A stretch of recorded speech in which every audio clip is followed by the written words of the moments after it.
Buenas noches, mi nombre es Marcio Tarifa Romero, soy médico neumólogo y ahora les voy a dar una clase de la prevención de enfermedades respiratorias. Como no tengo conflictos de intereses, no hay ninguna compañía o empresa que me esté pagando algún dinero por hacer esta presentación. Y como introducción vamos a hablar acerca del sistema respiratorio. El sistema respiratorio está conformado tanto como el aparato respiratorio, que va desde la nariz, la orofaringe hasta los pulmones hasta acabar en los alvéolos, y por la parte del del sistema nervioso central, que controla la respiración. Las enfermedades del sistema respiratorio representan una de las primeras causas de atención médica y de mortalidad en todo el mundo. Afectan más que todo a niños menores de 5 años y a las personas mayores de 65 años. Una persona joven no es normal que tenga infecciones respiratorias comúnmente, porque nosotros tenemos mecanismos de defensa. El primer mecanismo de defensa es la anatomía que nosotros tenemos. Entonces, todas las bacterias que entran, o todas las toxinas o agentes extraños que entran a nuestro organismo a través de las vías aéreas superiores, van chocando a las curvaturas que tenemos acá, y eso hace que impidan que entren más abajo. Otra es el mecanismo de la tos, ya que nosotros tenemos receptores a través de toda la vía aérea, donde si hay alguna estimulación de algún agente patógeno, se estimula el reflejo de la tos para que nosotros la podamos eliminar. Y este es el más importante, el aparato mucociliar, que es el epitelio que nosotros tenemos en todo la vía aérea, donde nosotros tenemos estos cilios y una parte encima de ellos que es gel con moco, donde se van a pegar, pero los cilios los van a llevar hacia arriba para que nosotros los podamos expulsar hacia afuera, o si no hacia el estómago, para que el ácido clorhídrico del estómago los pueda deshacer. Pero nosotros también tenemos, si la bacteria o la agente patógeno puede ingresar hasta más abajo, tenemos nosotros los glóbulos blancos, que son estos puntitos que están acá, que nos van a ir a fagocitar. ¿Cómo clasificamos nosotros a las infecciones de la vía aérea, tanto superior o inferior? Tenemos a las infecciones agudas de las vías respiratorias superiores o altas, las infecciones agudas de las vías respiratorias bajas, que en este caso el más común es la neumonía, las enfermedades crónicas de las vías respiratorias altas, en este caso una sinusitis crónica, una rinosinusitis, las enfermedades crónicas de las vías respiratorias bajas, como el EPOC, el asma. También las enfermedades del pulmón debido a agentes externos, como los pacientes que fuman mucho y tienen EPOC, usan algún medicamento como el metotrexato, que les causa fibrosis pulmonar. Las enfermedades de intersticio pulmonar, en este caso los pacientes que trabajan en amina tienen fibrosis pulmonar. Las afecciones supurativas y necróticas del pulmón, que son de las más peligrosas, las bronquiectasias, las neumonías necrotizantes. También las enfermedades de la pleura, que es una telita que recubre el pulmón, que se puede llenar de líquido, como los derrames pleurales. Nosotros nos vamos a hacer esa pregunta: si hay un incremento de las enfermedades respiratorias, y por qué. Evidentemente sí hay un aumento de las enfermedades respiratorias.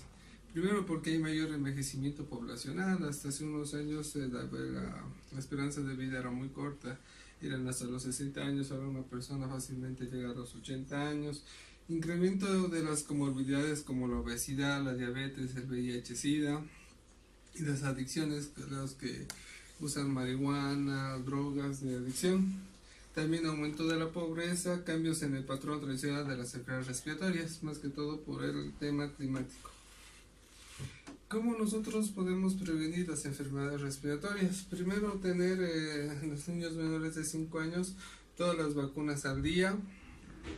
Siempre lavarse las manos con jabón las veces que sea necesaria, ya que a través del lavado nosotros botamos todas las bacterias que se juntan en nuestras manos. Cubrirse la boca y la nariz al toser con el ángulo del codo, para que nosotros no podamos contagiar a otras personas si nosotros estamos enfermos. No compartir vasos ni platos de alguna persona que está enferma. Evitar lugares donde haya mucha gente, Eso es difícil, por ejemplo, en los policías o en los premilitares o los que están en la carrera militar, donde hay mucho hacinamiento, y siempre ventilar los ambientes, ya que a través de la luz y a través del viento se puede eliminar la mayor parte de las bacterias.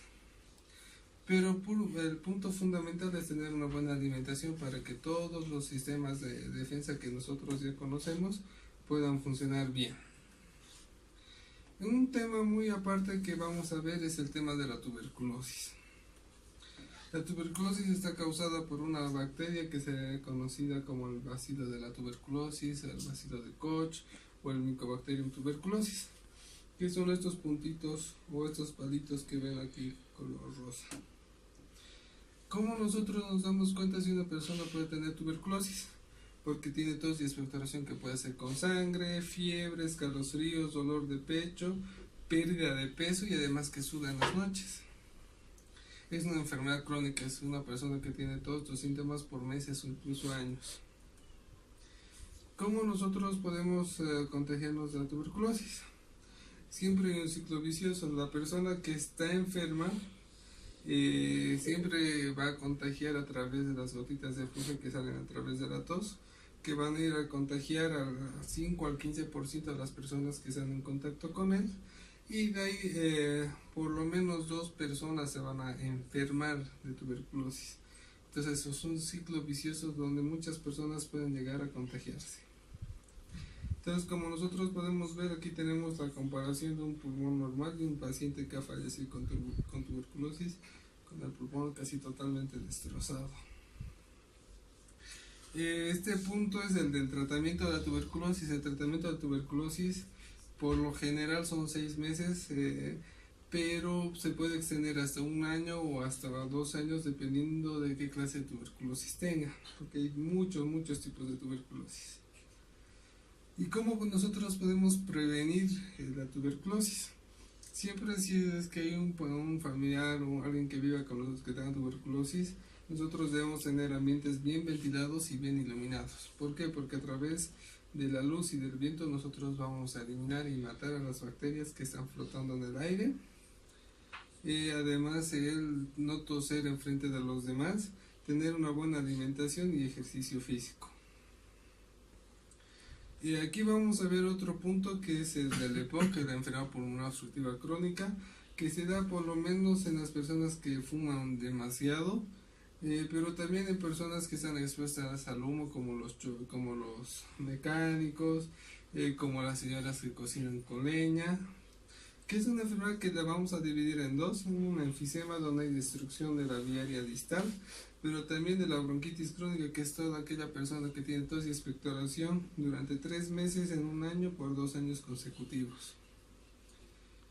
También el asma, donde es, a diferencia del EPOC, el EPOC se da en personas adultas, el asma se da en personas jóvenes, el EPOC es irreversible, el asma es reversible, pero el tratamiento es bastante similar.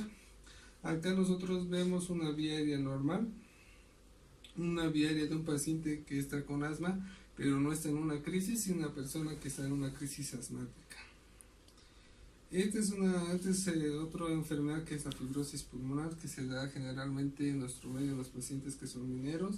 Prácticamente son áreas del pulmón que están duras y que no le sirve al paciente para respirar. Y acá nosotros vemos la comparación de una tomografía de un paciente con pulmones normales y con un paciente con una fibrosis en estado terminal. Muy poco se puede hacer por este paciente de acá, que seguramente va a llegar a fallecer, ¿no? Y aquí vamos a ver un ejemplo donde vamos a comparar todos los tipos de pulmones que hemos visto hasta ahora. Aquí está el pulmón sano, que lo vemos todo rosadito.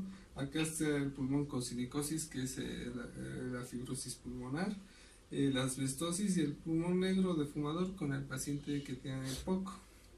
Como vemos, el pulmón prácticamente está totalmente destruido. Pero ¿qué es los problemas que nosotros tenemos? Y generalmente cuando los pacientes van a un centro de primer nivel o donde los atiende solo un médico general, solo llegan a un subdiagnóstico o el diagnóstico llega muy tarde, entonces eso llega a tener un subtratamiento con medicamentos que no son útiles, además de que Mucho depende si la persona ha estado en contacto con alérgenos respiratorios como el tabaco, el humo o el polen. Las hospitalizaciones frecuentes, especialmente en los pacientes con patologías crónicas como el EPOC, el asma. Los altos costos de atención, que ahora hay que ver cómo va con el SUS. El deterioro en la calidad de la vida. ¿Por qué? Porque los pacientes que tienen enfermedades respiratorias crónicas no pueden ni respirar. Y la pobre educación en salud que nosotros tenemos. Como conclusiones, nosotros debemos decir que debe haber un sistema de salud respiratoria para todos, no solo en el tema de la respiración o de los pulmones. Promover el control del tabaquismo, porque es un problema que está creciendo. Reducir la contaminación ambiental. Salud respiratoria y ocupacional para todos. Accesos a medicamentos que sean baratos o sean gratis. Promover a la investigación, que es muy poco lo que hacemos acá. Mejorar la formación de profesionales de la salud. Más prevención y mayor costo en los cuidados de salud. Eso sería todo, y no sé si es que tuvieran alguna pregunta.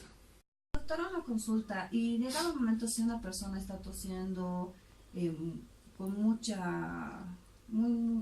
por mucho tiempo, ¿qué es lo primero que hace un doctor, digamos, en este campo de la neumología? O sea, ¿qué es el primer paso que tiene que realizar?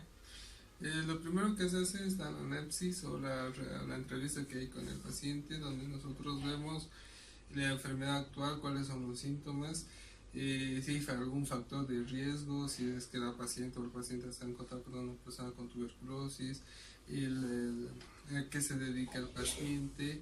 Luego nosotros hacemos el examen físico, donde vemos realmente si es que hay algo llamativo en los pulmones, y posteriormente hacemos los exámenes complementarios para llegar a un diagnóstico. Aquí, doctor, otra pregunta. He visto en varios casos, y a veces en mi caso también me da cuenta que se vuelve más frecuente, que es lo que sí nos curamos de los resfriados, pero todavía tenemos esa molestia de la tos y se nos queda, y la flebosidad. Entonces quisiera preguntarle qué podemos hacer para que ya no nos curemos así mal de los resfriados y estemos con ese malestar. Hay que ver ahí el término de resfrío común, porque el resfrío común es otra cosa, y otra cosa es, digamos, las enfermedades comunes que puede tener una persona. Evidentemente, después de un proceso infeccioso respiratorio puede llegar a tener una tos irritativa. Eso se puede curar o tener menos tos con algún antitusivo, pero hay que ver realmente qué es lo que ha pasado con los estudios, con el examen físico, para ver realmente si es un resfrío nada más. Gracias. Aquí, doctor, una pregunta. A veces nosotros cometemos el error de automedicarnos, de que los antibióticos a veces no cumplimos, no somos muy frecuentes en cuestión la responsabilidad de los horarios, todas esas cosas. Y si tenemos una tos fuerte o alguna tos ya muy prolongada, muy avanzada, algún antibiótico, digamos, que pueda, de última generación, nos pueda ayudar en nuestro cuerpo. Primero, que los antibióticos solo los debería revisar o debería recetar el médico, porque son medicamentos bastante útiles que a nosotros nos sirven. Pero ¿qué es lo que pasa cuando uno va a la farmacia, le cuenta eso a la farmacéutica, y la farmacéutica, por venderle cualquier cosa, te da cualquier medicamento? Lo que pasa es que las bacterias se vuelven resistentes. Entonces, ¿qué es lo que pasa? Si una bacteria se vuelve muy resistente, el peligro es que ningún otro antibiótico te pueda resultar, y eso puede hacer que tu vida corra riesgo si es que da una infección, y la infección se va por todo tu cuerpo, que es en la sepsis. Entonces, la idea es que el médico solo pueda prescribir los medicamentos después de hacerte todos los estudios, el examen y todo eso.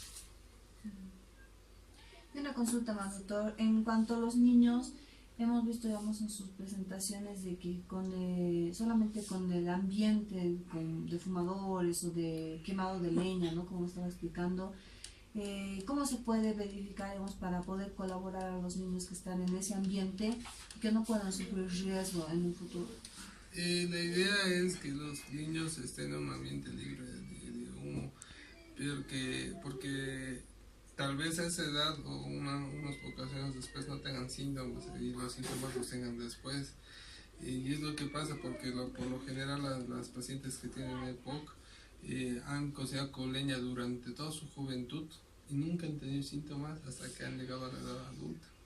Entonces la idea es hacer también los controles periódicos también con la espirometría para ver cómo está el funcionamiento de los pulmones.